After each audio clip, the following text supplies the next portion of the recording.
Just keep the rubber band stretched real tight. 10-4, 10-4. I'm bringing it, son. I'm bringing it. People still like to believe that the stars of a legendary movie must have lived some kind of dream life. But if you think the cast of Smokey and the Bandit did too well, you would be wrong. Back in 1977, this movie was not just a hit. It was a real phenomenon. A deeply American symbol of speed and swagger in the late 70s. At that point, Burt Reynolds was the face that drove both men and women crazy. And standing right beside him were faces all of America knew very well. But once the lights went out, the reality was a whole lot harsher. Some of them went through broken marriages and debt. Some carried the scars of abuse. Some struggled with addiction illness or an ending far more brutal than anybody could have imagined. So what really happened to the cast of this movie? Let us take a look back at them 49 years later, and make sure you stay till the end of the video, because I am going to tell you 5 of the most shocking and downright strange facts about this very cast. Number 1. Burt Reynolds as Beau Bandit Darville. Burt Reynolds, whose full name was Burton Leon. Reynolds Jr. was born on February 11, 1936. When Smokey and the Bandit came out in 1977, he was 41 years old. But honestly, for anybody who remembers Hollywood in the late 70s, Burt Reynolds was never just a number. He was the kind of man who practically defined masculinity in that era. Men wanted to be him. Women wanted to be with him. And in Smokey and the Bandit, Reynolds was not just playing the lead. He was the reason people bought tickets. When the movie exploded and became the second highest grossing film in America in 1977, right behind Star Wars, that was no accident. After this movie, Reynolds kept living the kind of life big stars usually live. More success, more fame, more years at the top. Then, just when Hollywood seemed like it had left him behind, Burt pulled off a beautiful comeback with Evening Shade, which won him an Emmy, and then came an Oscar nomination for Boogie Nights. Not many people pull that off. That is the kind of career a whole lot of Hollywood actors dream about. But Burt Reynolds' life was not all bright lights and glamour. It also had its collisions, its heartbreaks, and some brutally expensive bills when life later got financially hard. His romance with Sally Field gave the tabloids plenty to work with. His marriage to Lonnie Anderson ended in a very public mess. And the money did not stay with him forever, either, because in 1996, Reynolds had to file for bankruptcy.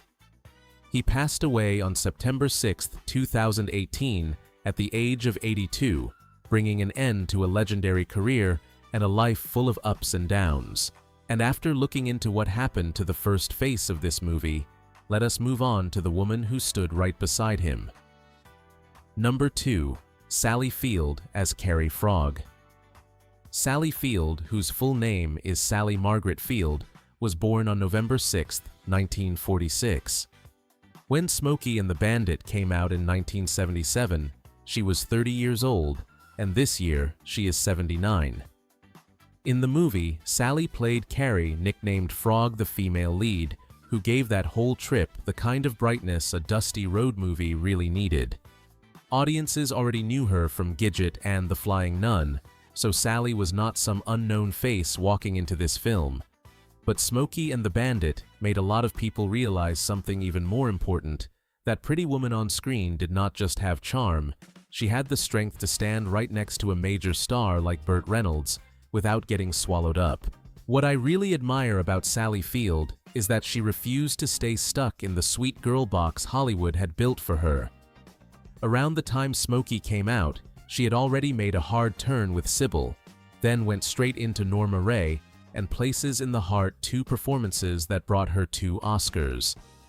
Add 3 Emmys and the SAG Life Achievement Award in 2023, and Sally Field became one of those rare actors who is loved by mainstream audiences and genuinely respected by the industry. But the part that makes people feel for her even more happened off-screen. In her memoir In Pieces, published in 2018, Sally said she had been abused throughout her childhood by her stepfather, Jock Mahoney. When you get to that part, I think a lot of people probably look back at her whole journey in a different way. Behind that smile was a woman who had been through pain, survived it, and still held on to her dignity. Even today, Sally Field is still very much present in public life and still talked about with real respect. Number 3. Jerry Reed as Cledus Snowman. Snow before audiences remembered Jerry Reed as Snowman in Smokey, and the Bandit America already knew him as a real country music star. Jerry Reed, whose full name was Jerry Reed Hubbard, was born on March 20th, 1937. When the movie came out in 1977, he was 40 years old. In the film, Reed played Cledus Snowman, Snow Bandit's partner, and really the second male lead in the story. What made Jerry Reed stand out was not just this role, but the weight of everything he brought with him into the movie. Before that, he was already a highly respected singer-songwriter and guitarist, with hits like Amos Moses and When You're Hot. You're Hot, the song that won him a Grammy. He also wrote music for Elvis Presley, which is not something every country artist gets to say about their career. Then came Smokey and the Bandit, and Jerry Reed added another mark to his legacy with Eastbound and Down, tying his name to the movie in a way very few actor-musicians ever managed to do. That is why I have always looked at Jerry Reed with a certain kind of pride. He really was good at a whole lot of things. He could sing, he could write, he was a terrific musician, and then he stepped into film and still left a clear impression. Later on, Jerry Reed was inducted into the Country Music Hall of Fame, which felt like a late but well-deserved confirmation. The life of that multi-talented artist came to a close in 2008 at the age of 71. Number 4. Jackie Gleason as Sheriff Buford T. Justice.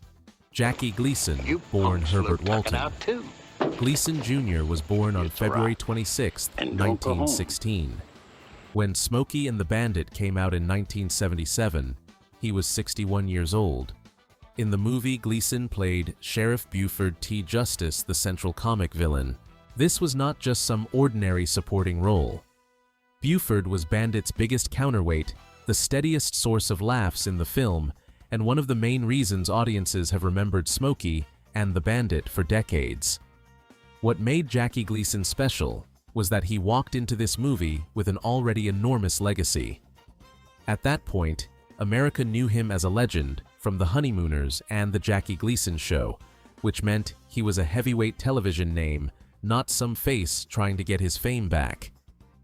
So, Smokey and the Bandit did not create Jackie Gleason. In the final years of his life, Jackie Gleason was still seen as the Great One, and he passed away on June 24, 1987, at the age of 71. Some legends leave behind a long legacy, but some people only need to bark out one line, and the audience remembers them forever. Number 5. Mike Henry as Junior Justice. Not many people in this cast had a background as unusual as Mike Henry's. Before audiences remembered him as Junior Justice in Smokey and the Bandit, Mike Henry had already been through professional sports and big-screen adventure films too. His full name was Michael Dennis Henry, and he was born on August 15, 1936. When the movie came out in 1977, he was 40 years old. In the film, Henry played Junior Justice, the son of Sheriff Buford T. Justice. What is worth noticing about Mike Henry is that he did not come into Hollywood by the usual route. Before acting, he had been a professional football player in the NFL, then moved into acting, and even became well known for playing Tarzan in a series of films in the late 60s. In other words, by the time he got to Smokey and the Bandit, Mike Henry was already somebody who had lived through a lot of different chapters.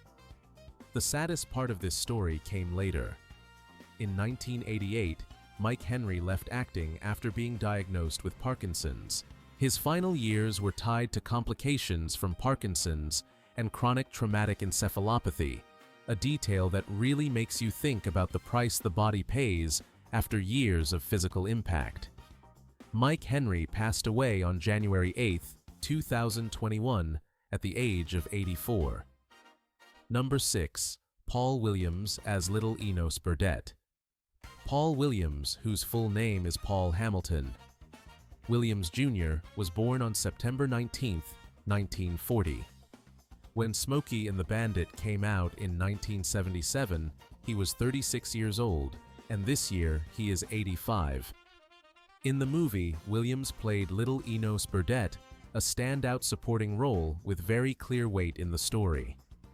What makes Paul Williams truly impressive is his life off-screen.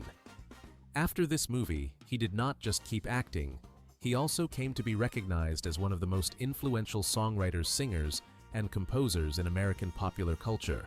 He won an Oscar, won multiple Grammys, and spent years serving as president and chairman of ASCAP, which means he was not just successful as an artist, he also had a major voice in the American music world.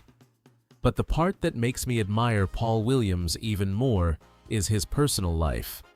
He struggled with alcohol and drug addiction, then made it through that stretch and became a real example of recovery. In Hollywood, falling apart is not unusual. Getting back up and going on with a new sense of dignity, now that is the hard part. Number 7. Pat McCormick as Big Enos Burdette. Pat McCormick, whose full name was Pat McCormick, was born on June 30, 1927. When Smokey and the Bandit came out in 1977, he was 50 years old. In the movie, McCormick played Big Enos Burdette, a very important supporting role, even if he was not on screen for long. Before and after this movie, Pat McCormick was already a seasoned comedy guy. He had written for Johnny Carson, Get Smart, and a lot of major names in American television. But honestly, the thing that makes Pat McCormick's story more haunting than a lot of the others in this cast came later in his life. In 1998, he had a stroke while driving to the Beverly Hilton Hotel. His car slammed into a concrete wall and caught fire. A woman passing by pulled him out just minutes before the car exploded.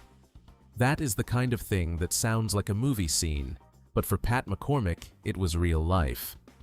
After that accident, he was left partially paralyzed, and his voice was seriously affected too. In his final years, he lived in a care facility for people from the film and television industry, much quieter than the loud screen image audiences remembered. Pat McCormick passed away on July 29, 2005, at the age of 78. A life whose second half moved through a whole lot of heaviness. Number 8. Macon McCalman as Mr. B. His full name was Willis Macon McCalman, and he was born on December 30, 1932. When Smokey and the Bandit came out in 1977, he was 44 years old. In the movie, McCalman played Mr. B, a supporting role, but one that fit him perfectly, serious, tough, and carrying that look of a man used to standing on the side of power or the system. What matters here is that Smokey and the Bandit was just one small slice of a very full career.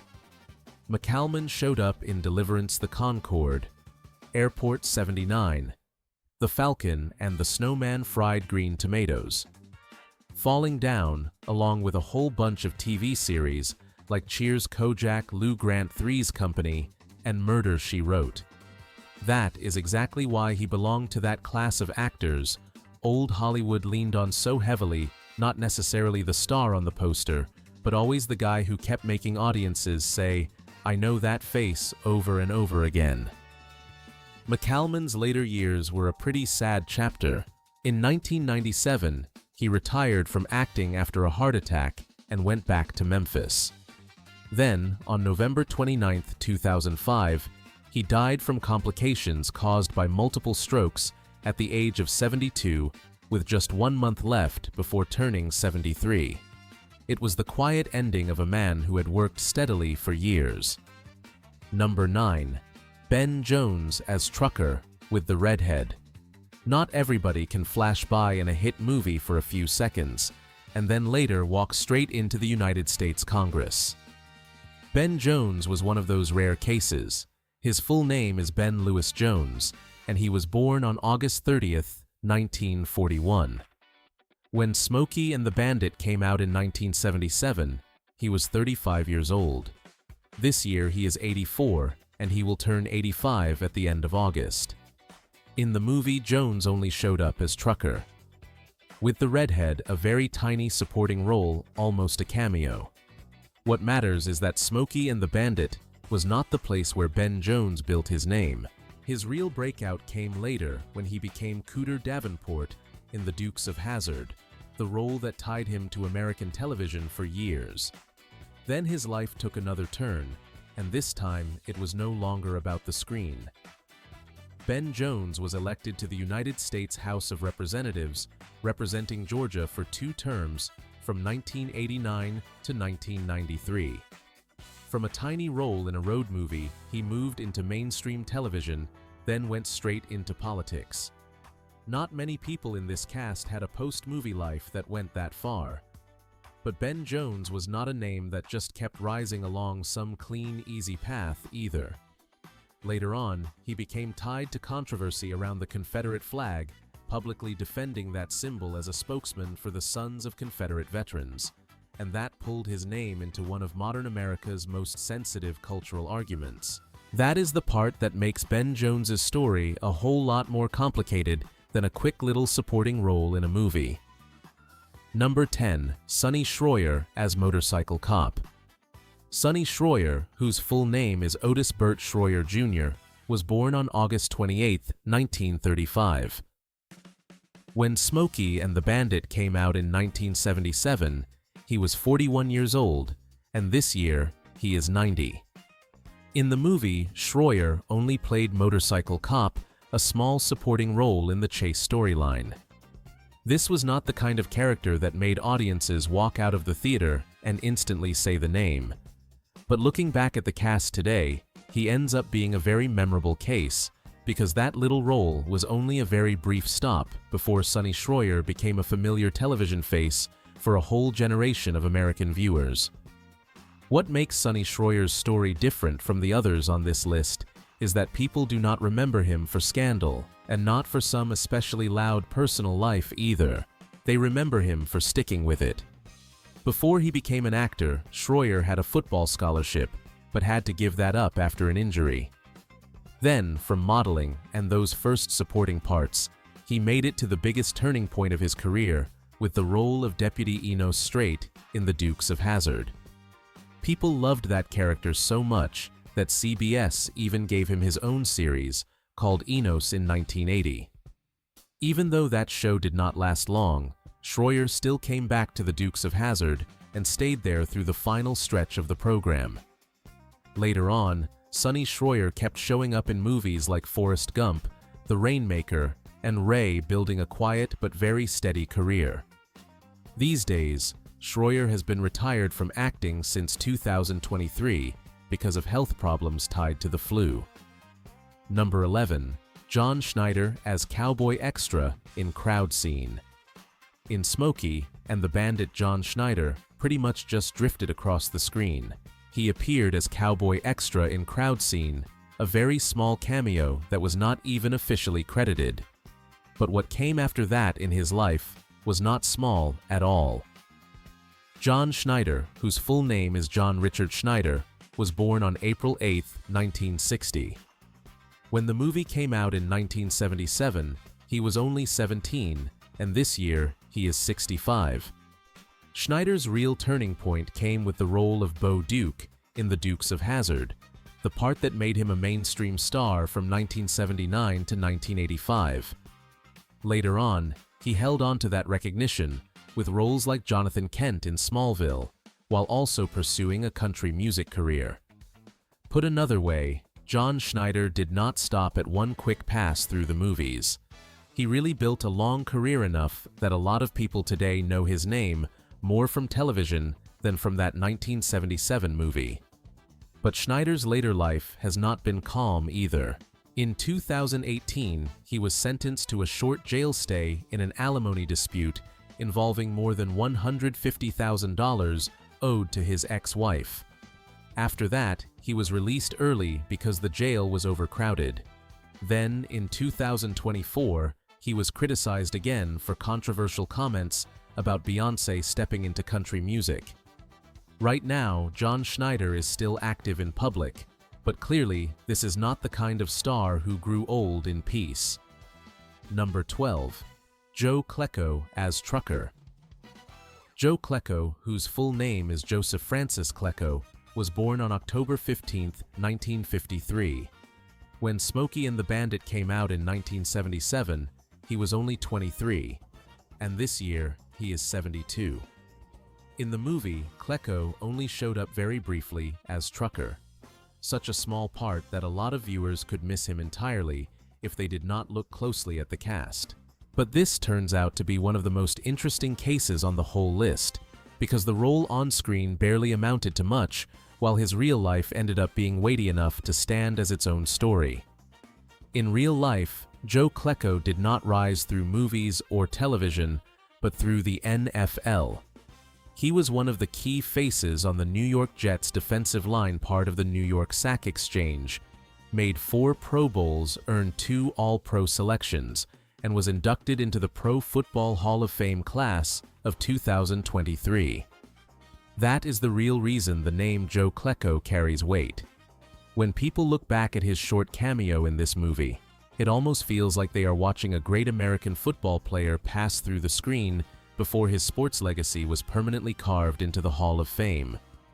But Joe Klecko's story is not completely clean or straight either. He was once convicted of perjury in an insurance fraud investigation, and then in February 2026, President Donald Trump pardoned him along with 4 other former NFL players. Number 13. Ronnie Gay as Georgia Trooper. Not every memorable face in Smokey and the Bandit came out of Hollywood. Ronnie Gay is the best proof of that. His full name was William Ronnie Gay, and he was born on December 20th, 1948. When the movie came out in 1977, he was 28. In the film, Ronnie Gay appeared as Georgia Trooper, a very small role if you just look at it on paper. But what made him completely different from the other names on this list is that he was not an actor playing a cop. He was a real trooper with the Georgia State Patrol while the movie was being filmed. That one detail makes Ronnie Gay a really special piece of the movie. After the film, he did not go into show business, did not chase fame, and did not live off-screen memories. He kept serving with the Georgia State Patrol for more than 30 years, belonged to Trooper School 43, and later on was remembered by co-workers and local newspapers as a symbol of the force. Some people remembered him because of the movie. Some remembered him because of the uniform. With Ronnie Gay, those two things somehow became one. In his later years, Ronnie Gay fought cancer before passing away in 2022 at the age of 73. And maybe that is the best way to close out this part about the cast. From the biggest stars all the way down to a real Georgia Trooper, every one of them left a mark on the movie. But behind those faces, there were still stories that got a whole lot stranger. And now, it is finally time to step into the 5 most bizarre secrets about this cast. Now, we are getting to my favorite part, because from here on out, the cast of Smokey and the Bandit is not just a bunch of faces on a screen anymore. They start to come into view like real people with strange turns in life, very real scars, and a few stories that honestly might have felt like too much if Hollywood had made them up. Fact number 1. Sally Field took this movie at a time when people were criticizing her looks, and Burt Reynolds was the one who pulled her into the project. A lot of people look at Carrie and think this was just a charming female lead picked to stand next to a male star at the top of his game. But Sally Field later said very clearly that after Sybil, she had heard plenty of comments along the lines of good actress, sure, but not pretty enough. That is exactly the kind of thing that can stay in an actor's head for a long time. So when Burt Reynolds personally called and asked her to do Smokey, and the Bandit Sally said yes, with a very human thought in mind, if the most famously attractive man on the screen at that time thought she fit the role, then maybe audiences would start seeing her differently too. Fact number 2. The romance between Burt Reynolds and Sally Field was not something created by the screen. It started for real right there on set. The two of them met while filming in 1977, and according to Sally, they were almost pulled toward each other after just a few days. After that, they stayed together for about 5 years and even made more movies together. On-screen audiences saw a couple with real fire. Off-screen, that fire was real too. The only problem is, real life usually does not wrap up as neatly as a movie. In her memoir, In Pieces, Sally looked back on that relationship with a whole lot of pain, talking about the controlling and hurtful sides of it that she carried with her for years. Fact number 3. Jackie Gleason practically shaped Buford T. Justice into the character audiences still remember. If you ever watched Buford and thought he was so crazy it was funny, so over the top, you could never forget him. A big part of that came from the fact that Jackie Gleason did not just step into the role and read his lines. He was given a lot of room to improvise, and he was the one who suggested that Junior Justice needed to be there with Buford, so he would have somebody to play off in the car. Even the scene where Buford accidentally runs into Bandit in the diner, one of the movie's most delicious moments, was tied to an idea that came from Gleason. Fact number 4. Jerry Reed did not just play Snowman, he also gave the movie the sound people remember most.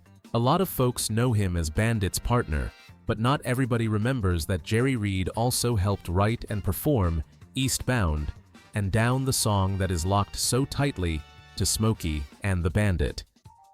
Based on behind-the-scenes material, Reed wrote that song very fast, almost overnight. Hal Needham heard it and loved it right away, so much so that he almost did not want to change a thing. Fact number 5. Joe Klecko only flashed on screen for a few seconds, but in real life he took such a wild detour that it almost sounds made up. In Smokey and the Bandit, he was just a very quick trucker cameo. But in real life, Joe Klecko became a major NFL name, a member of the New York Sack Exchange, and then got inducted into the Pro Football Hall of Fame in 2023. That alone is strange enough. But his story did not stop there. Joe Klecko was convicted of perjury in an insurance fraud case, and then on February 13, 2026, he was pardoned by President Donald Trump. Looking back at the cast of Smokey and the Bandit, I think what keeps this movie alive is not just the chases or the laughs. It is also that very specific feeling of America in the 70s and 80s, when faces like Burt Reynolds, Sally Field, Jackie Gleason, and Jerry Reed seem to become part of our memory. But one way or another, they are all still there every time this movie gets played again. I really want to know out of that cast who is most tied to your memory. Tell me in the comments. And tell me too which classic movie or cast you want this channel to dig into next.